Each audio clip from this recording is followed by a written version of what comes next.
5 seconds to go.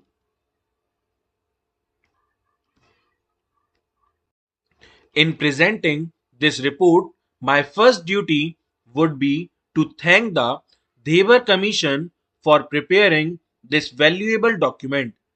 The Commission have gone deep into the various aspects of this problem and have produced an important and valuable document. The Commission had to tour a lot and they had to put in very hard work. I should like to convey my thanks and congratulations to the chairman of the commission, Shri Debar, and also to his other colleagues for this useful contribution. As the House is aware, the problem of the scheduled tribes has been constantly engaging the attention of the government since the constitution was framed and adopted. Still, the government were not satisfied with the actual progress made. It was in that context that the government appointed two committees before the Debar Commission was appointed. The first was the Elvin Committee, which specially dealt with the problem of the tribal blocks. The second committee was appointed on the suggestion of the Estimates Committee to study the problem of the backward communities specially. On the top of that, in pursuance of Article 339 of the Constitution, the government appointed the Debar Commission and now it is for the House to give its opinion on the recommendations made by the Commission. Our desire is that as soon as the Parliament, this House, as well as the other House has discussed this report and expressed its views, we will go ahead with the recommendations made and we will certainly like that they are implemented as early as possible. I do not want to enter into generalities, but it must be said that our country is vast and our problems are also immense. Generally, we are a very poor country, and it is true that during the British days we did not actually realize what poverty meant.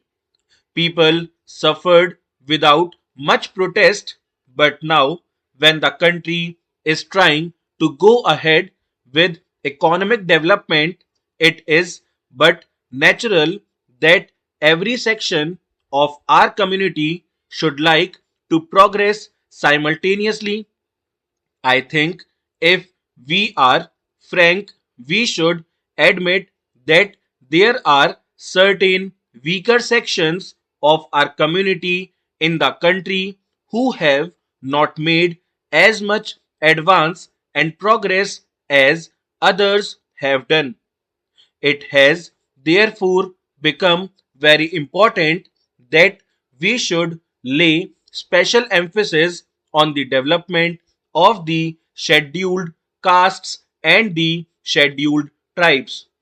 It is necessary, therefore, that we should certainly consider the various recommendations made and see what we can do to achieve a certain target within a prescribed period.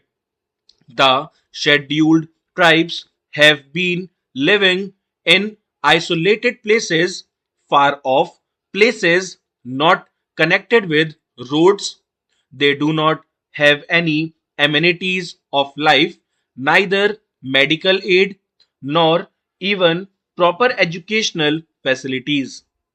We have to bring them out of that situation and we must try to integrate those people with other sections of our countrymen. It is far from my mind to suggest that we should impose anything on them, whether our customs or our culture, though the culture is more or less common throughout the country, but every community has its own conventions and customs. Therefore, when I say that there should be complete integration, I do not mean to suggest that there should be imposition of anything on the tribal communities as such.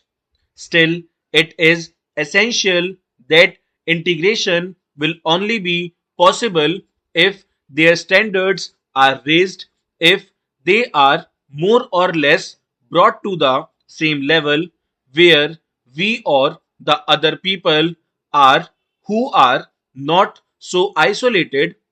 So we have to bring these people to that level, and we can do that not by implementing certain schemes only, but by bringing about a radical change in our outlook and approach. There may be different communities and different religions in our country, but India had its own unique tradition in the past, which we have to carry on and maintain even now. In fact, our philosophic base has been unity in diversity, and it is our good fortune that when we are free, when we have become independent, various communities and religions exist in our country, and it should be our effort to bring about complete unity and solidarity amongst ourselves, even if our religions are different or we differ in our customs, rights, etc.